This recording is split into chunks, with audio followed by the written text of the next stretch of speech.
બીજા પ્રકરણમાં ઘણી બધી પ્રક્રિયાઓને ચાલી ગયું. એસિડ અને બેઝના પાયાના ખ્યાલો છે એ આપણે લીધા. હવે આપણા આજના લેક્ચરમાં નવું કરાવતા પહેલા હવે પછીથી અગાઉ આપણે જે ચલાવેલું છે એમાંથી નાના નાના મુદ્દાઓ શરૂઆતમાં આપણે ઝડપથી રિવિઝન પણ કરતા જોઈશું. એટલે શરૂઆતના ભાગમાં જે એસિડ અને બેઝ વિશેની જે રાસાયણિક પ્રક્રિયાઓથી માંડીને જે હકીકતો હતી એ ભૂલાઈ ગઈ. આજે એના સંદર્ભમાં મેં કેટલાક સવાલો લખેલા છે. પહેલા રિવિઝન કરી લઈએ, પછી નવો મુદ્દો લઈએ. સૌથી પહેલું, એસિડિકતા અને બેઝિકતા માટે જવાબદાર આયનો જણાવો. તો જુઓ, એસિડિકતા માટે કોણ જવાબદાર છે? તો કે એસિડિકતા માટે હાઇડ્રોનિયમ આયન અથવા તો હાઇડ્રોક્સિલ આયન જવાબદાર છે H+. જ્યારે બેઝિકતા માટે કોણ જવાબદાર છે? તો કે હાઇડ્રોક્સાઇડ આયન જવાબદાર છે OH-. આપણે H+ અસ્થાયી છે એટલે ઘણીવાર H3O+ પણ લખીએ છીએ. તો આમ એસિડિકતા માટે H+ અથવા તો H3O+ આયન જવાબદાર છે, જ્યારે બેઝિકતા માટે OH- આયન જવાબદાર છે. આ હાઇડ્રોક્સાઇડ આયન છે, આ હાઇડ્રોનિયમ આયન છે. હવે એસિડ કે બેઝ એ પાણીમાં ભળે અથવા તો એનું જલીય દ્રાવણ બનાવવામાં આવે ત્યારે કેવી રાસાયણિક પ્રક્રિયા થાય અને આયન કેવી રીતે ઉત્પન્ન થાય એ જોઈ લઈએ. તો કે આપણે એક એસિડ લઈએ HCl. આ HCl છે, એમાં પાણી ઉમેરીએ H2O. હવે પાણી ઉમેરવાને કારણે તો કે આમાંથી H છૂટો પડેલો H આ H2O માં ઉમેરાય એટલે બનશે H3O+ અને Cl છે અલગ પડી જાય એટલે કે Cl-.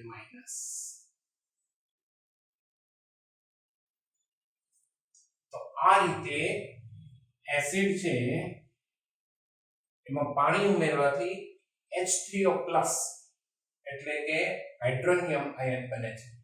તો આ H3O+ છે એસિડની એસિડિકતા માટે જવાબદાર છે. હવે કોઈ બેઝ લઈએ. દાખલા તરીકે આપણે લઈએ NaOH. આ બેઝ લીધો. આ બેઝનું જલીય દ્રાવણ બને છે H2O. તો એમાં આ બે આયનો છૂટા પડે Na+ અને OH-. તો આમ જ્યારે બેઝનું જલીય દ્રાવણ બને ત્યારે તેમાં OH- છે આયન છૂટો પડે છે, મુક્ત થાય છે અને આ આયન બેઝની બેઝિકતા માટે જવાબદાર છે. તો આમ એસિડની એસિડિકતા માટે જવાબદાર આયન H+ કે H3O+ છે, જ્યારે બેઝિકતા માટે જવાબદાર આયન OH- છે. આ પહેલો પ્રશ્ન હતો. હવે બીજો કે નિસ્યંદિત પાણી વિદ્યુતનું વહન કરે, ઢોળું પાણી નિજવાહક હોય. આવી ગયું કે નિસ્યંદિત પાણી છે એકદમ શુદ્ધ પાણી છે. જો કોઈ પણ દ્રાવણમાં વિદ્યુતનું વહન કરવા માટે આયનોની જરૂર પડે. દ્રાવણમાં વિદ્યુતનું વહન આયનો દ્વારા થાય. આ નિસ્યંદિત પાણી એકદમ શુદ્ધ પાણી છે અને એને કારણે તેમાં આયનો હોતા નથી અને માટે તે વિદ્યુતનું વહન કરતું નથી. જ્યારે ઢોળું પાણી છે તેમાં એસિડ જેવી અશુદ્ધિઓ હોય છે. આ અશુદ્ધિઓ પાણીમાં દ્રાવ્ય થવાથી આયનો ઉત્પન્ન થાય છે અને આ આયનો છે એ વિદ્યુતનું વહન કરે છે. એટલે ઢોળું પાણી વિદ્યુતનું વાહક હોય છે, પણ અતિ શુદ્ધ પાણી એટલે કે જે નિસ્યંદિત પાણી છે એ વિદ્યુતનું વાહક હોતું નથી. પછી તો કે શુષ્ક HCl લિટમસ પત્રનો રંગ બદલી શકે? તો કે ના. શુષ્ક HCl ની જો આપણે પહેલા વાત કરીએ તો શુષ્ક HCl H+ આયન ધરાવતો નથી, એટલે કે H+ આયન ઉત્પન્ન કરી શકતો નથી. હવે સીધી વાત છે, એસિડની એસિડિકતા માટે H+ આયન જવાબદાર છે. જો શુષ્ક HCl છે H+ આયન ઉત્પન્ન જ ન કરી શકે તો એનો મતલબ એવો થાય કે તે એસિડિક ગુણધર્મ જ ધરાવતો નથી અને માટે તે લિટમસ પત્રનો રંગ બદલી શકતો નથી. ખાસ ધ્યાન રાખો, ફરીવાર કહું છું, શુષ્ક HCl H+ આયન ઉત્પન્ન કરતો નથી. એટલે શુષ્ક HCl છે એ એસિડિક ગુણધર્મ જ ધરાવતો નથી, કારણ કે એસિડિક ગુણધર્મ માટે H+ આયન જવાબદાર છે અને એને કારણે શુષ્ક HCl છે એ એસિડિક ગુણધર્મ ધરાવતો ન હોવાથી તે લિટમસ પત્રનો રંગ બદલી શકતો નથી.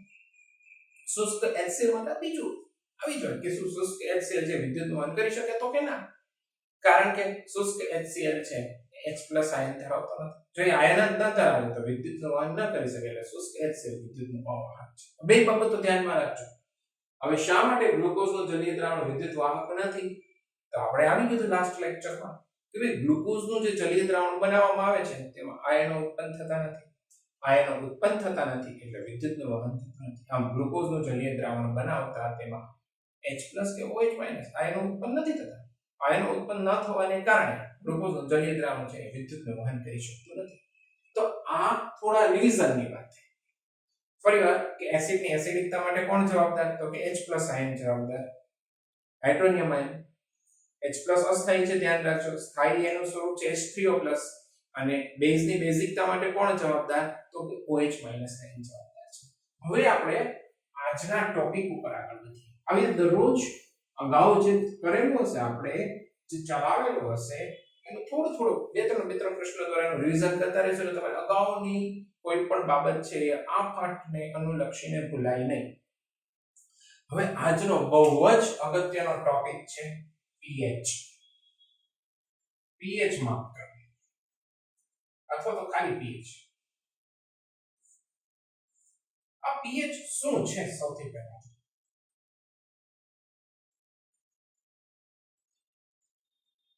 pH એ એક માપક્રમ છે જે જલીય દ્રાવણમાં રહેલા હાઇડ્રોનિયમ આયનની સાંદ્રતા એને માપે છે. એટલે જો એની વ્યાખ્યા બનાવે તો શું બનાવે? તો કે જલીય દ્રાવણમાં રહેલા હાઇડ્રોનિયમ આયનની સાંદ્રતાનું માપ દર્શાવતા માપક્રમને pH માપક્રમ કહેવામાં આવે. આની વ્યાખ્યા ફરી આપું છું.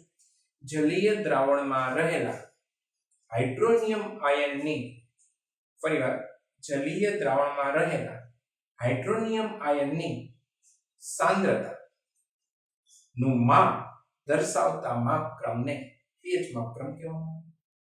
ફરી આપું છું આની વ્યાખ્યા. જલીય દ્રાવણમાં રહેલા હાઇડ્રોનિયમ આયનની સાંદ્રતાનું માપ દર્શાવતા માપક્રમને pH માપક્રમ કહેવાય. હવે આ જે pH માપક્રમ છે ને એમાં જે P એ જર્મન શબ્દ છે અને આ જર્મન શબ્દનો અર્થ પોટેન્સ એટલે કે શક્તિ એવો થાય છે. pH માપક્રમમાં રહેલ P એ જર્મન શબ્દ છે અને એનો અર્થ પોટેન્સ એટલે કે શક્તિ એવો થાય છે. ફરીવાર કહું છું, સોરી આ શબ્દ હતો. pH માપક્રમમાં P એ પોટેન્સ રજૂ કરે છે જેનો અર્થ શક્તિ થાય છે. તો આમ આ ખાલી આવું કઈ કોઈ લગભગ તો એક વાક્યમાં કે અતિ ટૂંકા પ્રશ્નોમાં તે પોટેન્સ કેવું પૂછાય નહીં, છતાંય ક્યારેક કોઈને મન થઈ ગયું તો ધ્યાનમાં રાખવાનું કે pH માપક્રમમાં રહેલો P એ જર્મન શબ્દ પોટેન્સને રજૂ કરે છે જેનો અર્થ શક્તિ એવો થાય છે. હવે આ pH માપક્રમ કેટલાથી કેટલાની વચ્ચે હોય? તો કે દ્રાવણની pH છે ને pH માપક્રમ 0 થી 14 ની વચ્ચે માપે. 0 થી 14 pH માપક્રમ છે એ દ્રાવણની pH 0 થી 14 ની વચ્ચે, એટલે 0 થી નીચી pH નો માપી શકે, 14 થી વધારે pH નો માપી શકે. આમ pH નું મૂલ્ય 0 થી 14 ની વચ્ચે હોય. જલીય દ્રાવણની pH નું મૂલ્ય 0 થી 14 ની વચ્ચે pH માપક્રમ આપે છે. હવે બીજી એક વાત કે આ pH માપક્રમ કોઈ ખાસ અંક આગળ કેવો કહેવાય દ્રાવણ રજૂ કરે? તો કે જો દ્રાવણની pH 7 હોય તેનો અર્થ થાય દ્રાવણ તટસ્થ છે. દ્રાવણની pH 7 એનો મતલબ દ્રાવણ તટસ્થ, એટલે કે pH બરાબર 7 તો દ્રાવણ તટસ્થ. પછી તો કે pH 7 થી 14 એનો અર્થ થાય દ્રાવણ બેઝિક અને pH 0 થી 7 ની વચ્ચે હોય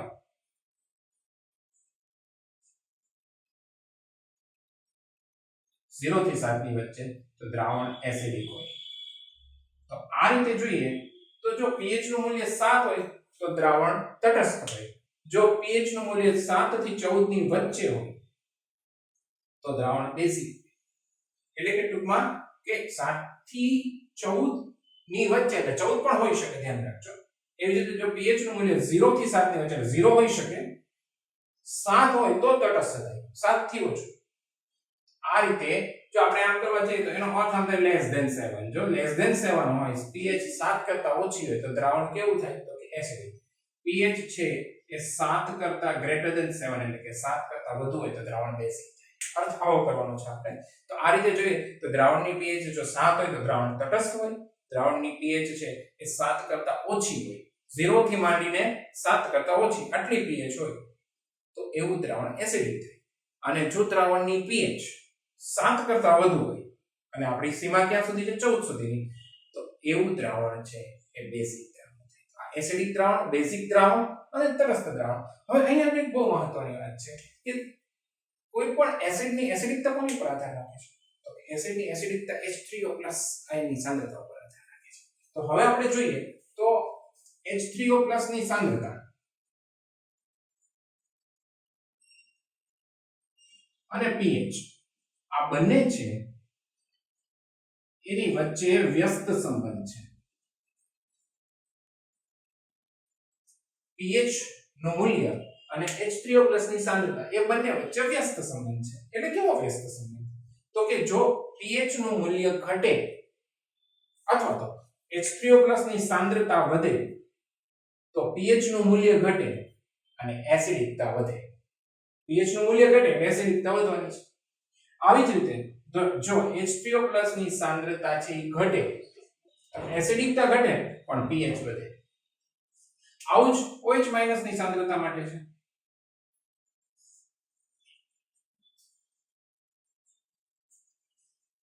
તો આ રીતે જોઈએ તો બધાને ભેગા કરીને આપણે બનાવીએ તો કેવું થાય કે જો દ્રાવણ છે એમાં H3O+ ની સાંદ્રતા વધે તો એસિડિકતા વધશે પણ pH ઘટશે. એવી જ રીતે જો H3O+ ની સાંદ્રતા છે એ ઘટે, H3O+ ની સાંદ્રતા ઘટે તો એસિડિકતા ઘટશે. એટલે એસિડિકતા માટે H3O+ ની સાંદ્રતા જવાબદાર છે અને pH વધશે. ખ્યાલ આવે છે? તો આ જ બધી કહી શકીએ જો pH છે એ 7 થી 14 જેમ વધતી જાય એમ દ્રાવણ વધુ ને વધુ બેઝિક થતું જાય. ખરેખર તમારે આવતું નથી પણ OH- ની સાંદ્રતા માટે પહેલા એક માપક્રમ આવતું હતું pOH. આ માપક્રમ હતો. અને જેમ H3O+ ને pH સાથે સંગત કરવામાં આવે છે એમ OH- ને pOH સાથે સંગત કરવામાં આવતું હતું. ભાઈ આપણે આ વખતે આ વસ્તુ નથી લેવાની. એટલે આપણી માટે તો હવે ઉપરની વસ્તુ છે તો pH અને એસિડિકતા અથવા pH અને H3O+ ની સાંદ્રતા બંને એકબીજાના વ્યસ્ત પ્રમાણમાં હોય. તો હવે આપણે સમગ્રપણે pH ને જોઈએ તો જલીય દ્રાવણમાં રહેલા H3O+ ની સાંદ્રતા નું માપ દર્શાવતા માપક્રમને pH માપક્રમ કહેવામાં આવે. pH માં રહેલો P શબ્દ છે, pH માં રહેલો P એ જર્મન શબ્દ પોટેન્સ ને રજૂ કરે છે. હવે તો કે pH માપક્રમ ક્યાંથી ક્યાં સુધીનો? pH માપક્રમ એ 0 થી 14 ની વચ્ચેના મૂલ્ય દર્શાવે. 0 થી 14 સુધીના મૂલ્ય દર્શાવે. હવે જો દ્રાવણની pH 7 હોય તો એવું દ્રાવણ તટસ્થ હોય. જો દ્રાવણની pH 7 થી ઉપર હોય અને 14 સુધી હોય તો એવું દ્રાવણ બેઝિક હોય છે. જો pH નું મૂલ્ય 7 થી નીચું હોય તો એવું દ્રાવણ છે એસિડિક હોય છે. એવી જ રીતે જો દ્રાવણમાં H3O+ ની સાંદ્રતા વધે તો એસિડિકતા વધે, pH ઘટે. H3O+ ની સાંદ્રતા ઘટે તો એસિડિકતા ઘટશે, pH વધશે. હવે સામાન્ય રીતે pH માપવામાં કેવી રીતે આવે તો કે જે સાર્વત્રિક સૂચક હોય એમાં સંચેતી પેપરનો ઉપયોગ કરીને pH માપવામાં આવે. એટલે કે સાર્વત્રિક સૂચક માં સંસેચિત પેપર ના ઉપયોગથી pH નું મૂલ્ય માપવામાં આવે છે. તો આ pH સુધી છે. હવે અહીંયા આગળ pH છે એ હું ફટાફટ કહી દઉં કે pH તમારે લખવાનું છે. તો pH માં સૌથી પહેલા એની વ્યાખ્યા એ માપક્રમ છે જે H3O+ ની સાંદ્રતાને રજૂ કરે છે. એમાં P નો અર્થ, પછી 7 હોય તો દ્રાવણની pH 7 હોય તો કેટલું, 7 થી વધુ હોય તો દ્રાવણ કેવું અને 7 થી ઓછી pH તો દ્રાવણ કેવું. એવી રીતે H3O+ ની સાંદ્રતા છે એ વધે તો શું થાય pH ઉપર અને ઘટે તો શું થાય. અને pH કેવી રીતે મપાય તો કે સાર્વત્રિક દ્રાવણ હોય એમાં સાર્વત્રિક સૂચક હોય એમાં સંસેચિત જે પેપર હોય એનો ઉપયોગ કરીને pH માપવામાં આવે છે. આ pH વિશે. હવે અહીંયા મેં એક શબ્દ વાપર્યો છે સાર્વત્રિક સૂચક. આ સાર્વત્રિક સૂચક શું છે? સાર્વત્રિક સૂચક છે એ કેટલાક સૂચકોનું મિશ્રણ છે. સાર્વત્રિક સૂચક બીજું કાંઈ નથી, કેટલાક સૂચકોનું મિશ્રણ છે. દ્રાવણમાં જે હાઇડ્રોક્સિલ આયન હોય એની જુદી જુદી સાંદ્રતાએ, એટલે અલગ અલગ સાંદ્રતાએ 3 4 5 આવી જુદી જુદી સાંદ્રતાએ આ જે સાર્વત્રિક સૂચક હોય એ જુદો જુદો રંગ દર્શાવે. ફરીવાર કહું છું, સાર્વત્રિક સૂચક કેટલાક સૂચકોનું મિશ્રણ છે. ઉપરાંત એ શું કરે છે? એ સાર્વત્રિક સૂચક એ હાઇડ્રોક્સિલ આયનની જુદી જુદી સાંદ્રતાએ જુદો જુદો રંગ રજૂ કરે છે. એટલે દ્રાવણમાં રહેલા જે હાઇડ્રોક્સિલ આયનો હોય એની જે સાંદ્રતા છે એનો જથ્થાત્મક માત્રાને રજૂ કરી શકાય. જથ્થાત્મક માત્રાને રજૂ કરી શકાય. ધ્યાન રાખજો, દ્રાવણમાં રહેલા હાઇડ્રોક્સિલ આયન છે એની જથ્થાત્મક માત્રા છે એને જે સાર્વત્રિક સૂચક છે એ રજૂ કરવામાં મદદ કરે છે. હવે આ સાર્વત્રિક સૂચકની વાત કર્યા પછી આપણે બે પ્રકારના એસિડ બેઝની વાત કરવી છે. બે પ્રકારના એસિડ બેઝ. એસિડ, હમણાં જ મેં વાત કરી કે એસિડિકતા માટે જવાબદાર કોણ? એસિડિકતા માટે તો H2O+ આયન. તો હવે એનો મતલબ એવો થયો કે જેમ H2O+ આયનની સંખ્યા વધારે એમ એસિડ વધારે ને વધારે પ્રબળ હોય. જેમ H2O+ આયનની સંખ્યા ઓછી એમ એસિડ ઓછો પ્રબળ હોય, એટલે કે નિર્બળ હોય. ઓછો પ્રબળ એટલે નિર્બળ. એટલે જે એસિડ પાણીમાં વધારે સંખ્યામાં H3O+ આયન ઉત્પન્ન કરે, જે એસિડ, ફરીવાર કહું છું, પાણીમાં વધારે પ્રમાણમાં H3O+ આયન ઉત્પન્ન કરે તેવા એસિડને પ્રબળ એસિડ કહેવાય. ફરીવાર કહું છું, જે એસિડ પાણીમાં વધુ સંખ્યામાં H3O+ આયન ઉત્પન્ન કરે તેવા એસિડને પ્રબળ એસિડ કહેવાય. અને જે એસિડ પાણીમાં ઓછી સંખ્યામાં H3O+ આયન ઉત્પન્ન કરે તેવા એસિડને નિર્બળ એસિડ કહેવાય. આપણી પાસે પ્રબળ એસિડ છે એના ઉદાહરણ જોઈએ. પ્રબળ એસિડમાં HCl આવે, H2SO4 આવે અને HNO3 આવે. ત્યારે નિર્બળ એસિડ છે એના ઉદાહરણ જોઈએ તો H2CO3 આવે, CH3COOH આવે. આ બધા નિર્બળ એસિડ છે. તો આમ જે એસિડ પાણીમાં વધુ સંખ્યામાં H3O+ આયન ઉત્પન્ન કરે તે પ્રબળ એસિડ, જે એસિડ પાણીમાં ઓછી સંખ્યામાં H3O+ આયન ઉત્પન્ન કરે તે નિર્બળ એસિડ. હવે બેઝમાં આ જ વસ્તુ અપનાવો તો જે બેઝ પાણીમાં વધુ સંખ્યામાં OH- આયન ઉત્પન્ન કરે તે પ્રબળ બેઝ કહેવાય. જે બેઝ પાણીમાં વધુ સંખ્યામાં OH- આયન ઉત્પન્ન કરે તે પ્રબળ બેઝ, અને જે બેઝ પાણીમાં ઓછી સંખ્યામાં OH- આયન ઉત્પન્ન કરે તે નિર્બળ બેઝ. જે બેઝ પાણીમાં વધુ સંખ્યામાં OH- આયન ઉત્પન્ન કરે તે પ્રબળ બેઝ.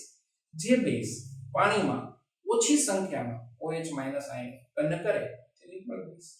તો પ્રબળ બેઝ અને નિર્બળ બેઝના આપણે ઉદાહરણ જોઈએ. તો પ્રબળ બેઝ NaOH, બેઝમાં OH લાગે અને KOH. જ્યારે નિર્બળ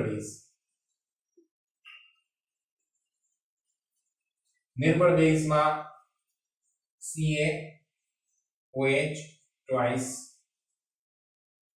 MgOH twice, NH4OH આ બધા નિર્બળ બેઝ છે.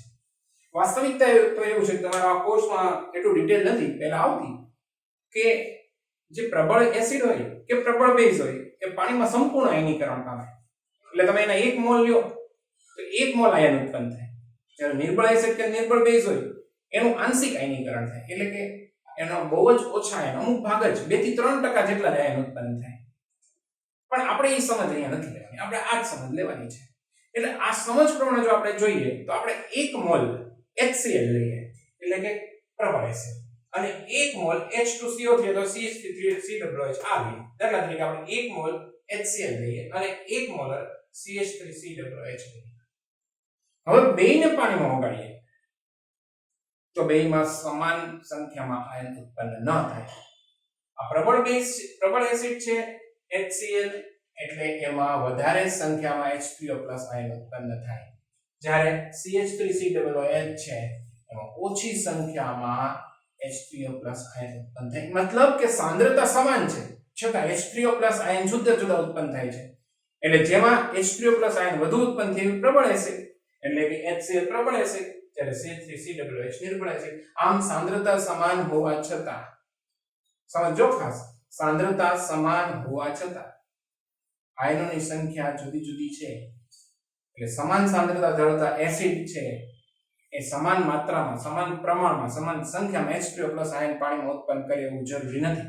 જે પ્રબળ હશે એ વધુ આયન ઉત્પન્ન કરશે H3O+, અને જે નિર્બળ હશે એ ઓછા H3O+ આયન ઉત્પન્ન કરશે. તો આ રીતે પ્રબળ એસિડ અને નિર્બળ એસિડનો ખ્યાલ કે ભાઈ બેની સાંદ્રતા સમાન લેવા છતાં, એટલે બે એસિડ સમાન સાંદ્રતા વાળા લ્યો, સમાન સાંદ્રતા એટલે જથ્થો બેનો સમાન, એટલે કે બે 1 મોલ 1 મોલ આ સમાન સાંદ્રતા છે, છતાં બેમાં ઉત્પન્ન થતા આયનની સંખ્યા જુદી જુદી. પાણીમાં ઉત્પન્ન, બેનું પાણીમાં દ્રાવણ બનાવવામાં આવે ત્યારે ઉત્પન્ન થતા આયનની સંખ્યા છે એ જુદી જુદી હોય છે. તો આ પ્રબળ અને નિર્બળ એસિડ છે એની ઊંડાણપૂર્વકની આપણે સમજ લીધી. તો આ વખતે આપણે આ લેક્ચરમાં pH માપક્રમ વિશે જાણ્યું અને એની સાથે સાથે સાર્વત્રિક સૂચક વિશે પણ વાત કરી, અને ત્રીજું પ્રબળ એસિડ અને નિર્બળ એસિડ. હું ફટાફટ કહી દઉં. pH માપક્રમ તો આખો તમને ખ્યાલ આવી ગયો, પણ સાર્વત્રિક સૂચક શું છે? તો કે જુદા જુદા અથવા તો કેટલાક સૂચકોનું મિશ્રણ છે.